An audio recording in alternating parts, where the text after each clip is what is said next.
Okay, welcome back, dear viewers. Today I am very excited to start my deep dive into Cowpunchers Reloaded by the Basic Expert. I've been wanting to do this for a while, and July is the perfect month, as Professor Dungeon Master had announced. July is going to be Independent Game Month, and this is a game everyone should be looking at. It's a lot of fun. I'll be running it hopefully at VentureCon in a few weeks, and then at the end of the month I'll be doing a one shot for you all, um, and I'm just very excited to um, deep dive into this. Before we get started, a couple of things. Number one, this is what I do.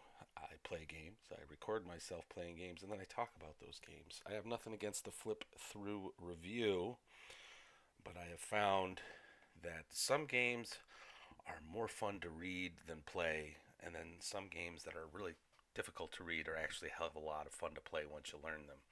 And I just want you to spend your hard-earned money where it should go, and so that's what this is about. Also, I don't have any background music. So I couldn't find anything that wasn't unobtrusive. So hopefully my voice in the void isn't too distracting. I know some of you dislike my musical choices. I don't know. I guess tastes differ, right? But anyway, so let's get started. Cowpunchers Reloaded by the Basic Expert. You can find it at his website, but you can also find it at Drive Through RPG. I believe Big Geek Emporium as well. It's about $35 for the hardcover, or excuse me, the soft cover, with a PDF. 146 pages. It's a really beautiful book, all illustrated by the Basic Expert himself, John Torres. He's a very talented writer and author, or excuse me, artist, and he's done work for like I think Mongoose Traveler and stuff like that. So he's been out there. Hopefully you've heard this name before. If you haven't, I'm really happy to introduce you to his work. He's got a bunch of other games. Hopefully I'll get to those eventually as well. Cowpunchers is essentially a role-playing game for classic American Midwest games. It is cowboys and Indians. It is ranchers doing rancher things, basically written and designed to emulate the spaghetti westerns and the classic American Western drama. There's no goblins or elves or anything like that. There's no magic. It's guns, bar fights, and cowboy stuff, and it's pretty cool.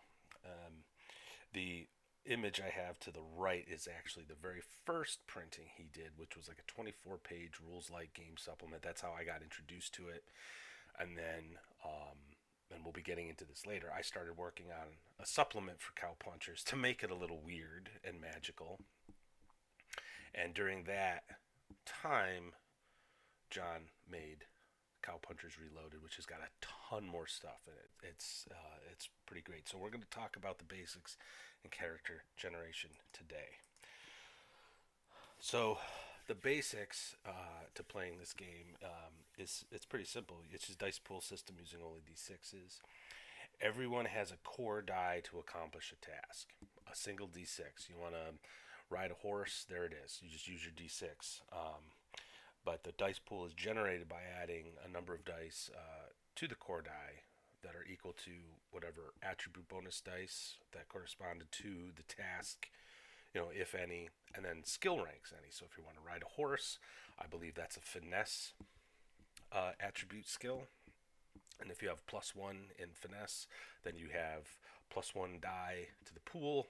And if you have 2 ranks in riding, you add 2 more dice to that pool for a total of 4d6. Okay, and then you roll the dice pool. And if you roll a 5 or a 6 on any of the dice, it's a success. And that's it.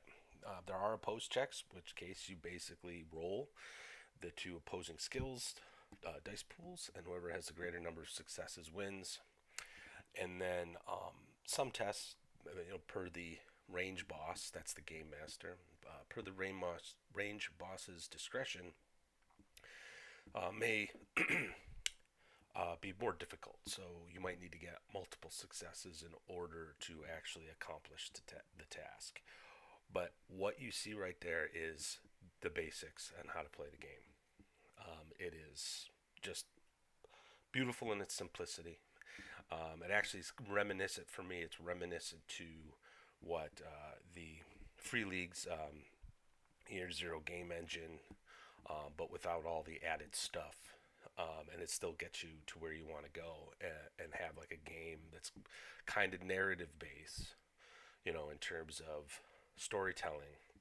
But once we get into combat and stuff, you'll see there's actually some OSR elements to this game too, which I really think is cool. All right, so character generation. Roll 4d6 and drop the lowest. And you have three stats: vigor, fitness, and smarts. Vigor is your physical toughness. Finesse is your like manual dexterity, and then smarts is your intelligence. The higher you roll on the die, the better chance you have of getting a bonus die to rolls associated with that attribute. So I think it's 0 to 6 or 0 to 7 would be +0, and then everything above, like 8 and above, you'll start getting bonus die to a maximum of +3 at 18. Okay, and then you choose your age. Okay, and that determines your skill points for when you're making your character. Okay, age can also affect your ability scores. That's what I think is really cool about this mechanic here. So you pick the older you are, the more skill points you're going to have. But the older you are, you're going to have to start making vigor checks. And on a failure, a random attribute is reduced by 1. So that could end up pushing you below a bonus threshold, from +1 to +0. Okay. And younger characters, while they start off with less skill points, they'll have up to 3 attributes that will go up by 1. Again, randomly determined. So I think that's a cool mechanic, and allows you to play a range of character types that you might see, in the movies and the shows. Like you could play like literally a range boss, like Kevin Costner's character from Yellowstone, right? And he's older, right, and pretty tough, right? Or you could play Clint Eastwood's character from Unforgiven. Again, another old guy who's just a really good gunslinger. But in contrast, you could play a younger kid, who's full of spit and vinegar and maybe pretty, has the attributes to make up for his or her lack of skill. It's a cool mechanic, and I think it was a nice addition because it wasn't in the original game. So hit points. The game is kind of going for gritty realism, but he also recognizes that not everyone's into that. So there's 3 ways of developing or rolling for your hit points.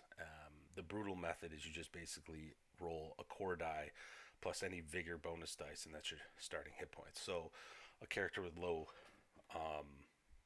vigor with no bonus at most is going to have 6 hit points. Once we get into the guns, that person's going to get killed. If they get shot, they're dead. Okay. The heroic method, you basically average out the 3 attributes, and that is your starting hit points. And then he's got one that's kind of in between the two, where you roll randomly, but then double it. So yeah. But once you look in the guns, even the heroic method, I was making pre-gens, and a lot of them have around 11 to 12 hit points. A lucky shot from a pistol could kill them, but your average damage from a pistol will probably do it in 2 rounds, 2 successful hits. So this is still going to be a pretty rough game in terms of survivability. But again, just look to the movies, and for crying out loud, you're getting shot.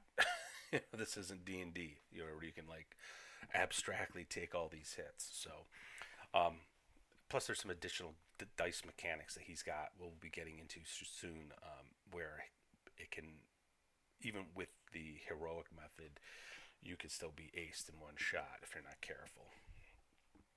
And to keep with the gritty nature of this game, when you gain a level, you get 1 hit point. That's it. There's no more rolling dice.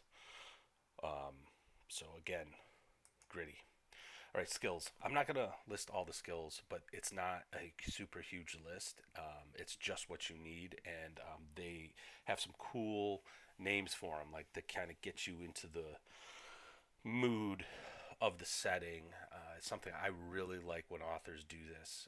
It's like they adopt the lingo and the culture almost of what they're talking about. If you play Warhammer 40k, for example, any codex you get about some faction is written from the faction's perspective, so they are awesome and everyone else sucks, essentially, right? Well, that's kind of what I'm getting at here. So, like, his skills are things like actin or riding, written in that sort of vernacular, and I love it.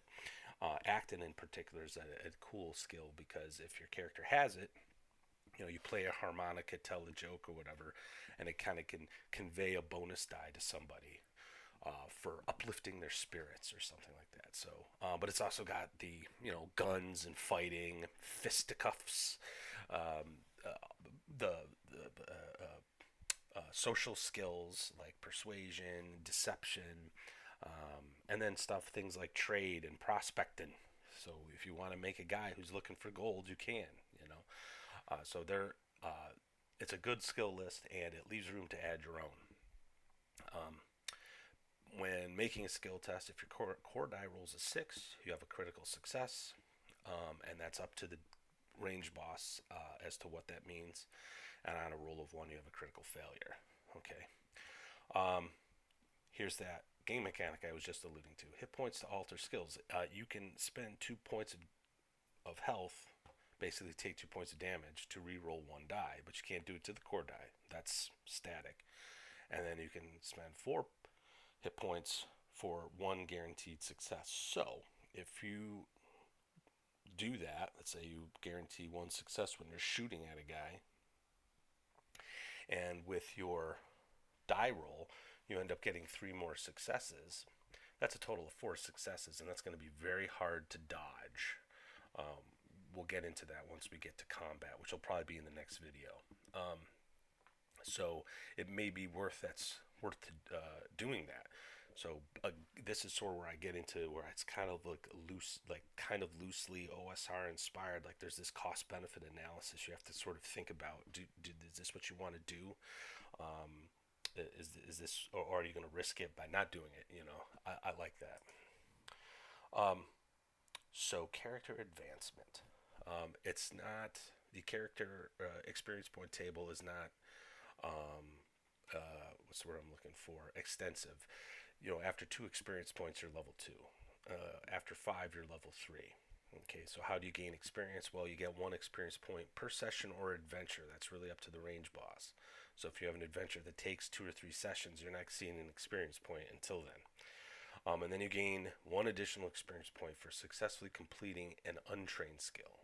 So if you're a gunslinger and you're just shooting things up, and that's all you do, you're not getting any extra XP. But if you're a gunslinger shooting things up and then you successfully persuade someone to do something, well, then you'll get an extra experience point at the end of the session or adventure. But that's it. So this is a very slow advancement game, which I again kind of ties into that gritty realism. You're not going to have like 10th level characters within 3 game weeks. Okay, it's going to take a long time to get there. And yeah, when you gain a level, you'll gain a single skill point, and then you make a smarts roll. And for every success, you gain an additional skill point. So if you don't have any bonus die for your smarts, okay, you're only rolling that core die, which means only 1 success, which means you're only getting 1 extra skill point if you're successful. So again, very very slow advancement, and I'll show you. Here it is. So to advance a skill from to levels 1 through 3, it's 1 skill point per level. Okay, if you're only getting 1 skill point every time you gain a level, you're not going to be advancing very quickly. And then to go from levels 4 through 5, you actually have to spend 2 skill points, which means you might be holding on to some of those skill points you've obtained to boost those skills beyond 3. And then this is interesting. This was not in the original game, but if you have a skill that's reached level 5, you may advance it to level 6 at the cost of 3 skill points. But instead of getting an extra bonus die, to the you get success on a 4 plus when making a test. So that does increase your chance for success greatly. Um, all right, and then we have the derivative stats. Basically, your movement rate is the average of vigor and fitness, or excuse me, finesse, and that's the number of yards that can be moved in a combat round. He uses a slot-based encumbrance system, and that's equal to your vigor score. And then this should look familiar: 3d6 times $10 for starting cash and equipment. Horses are expensive. You're not going to start with a horse, which is unfortunate. I'd kind of want to. I would want to start with a horse, or maybe if you're older, you get to like, I don't know, start with a little extra money or something. I don't know, but if I had one gripe, that might be it. But and then he's got an optional rule in here called Ace in the Hole, and this is sort of like embedded in this chapter. Basically, everyone has an ace in the hole once per adventure. You can pass it off to another player if you want, but essentially you spend it, and for that action, you double the number of bonus dice you get to use for the roll. But that is it. When I was making pre-gens for my upcoming game, it didn't take me very long, especially once I got it down. This is very reminiscent of like old school play. Oh, my character died. I'm going to roll up a new one real quick. And 10 minutes, 15, maybe 20 at the most if you're not used to it. So, but yeah, but that's it. That's character generation. I really like this game, as I've already said.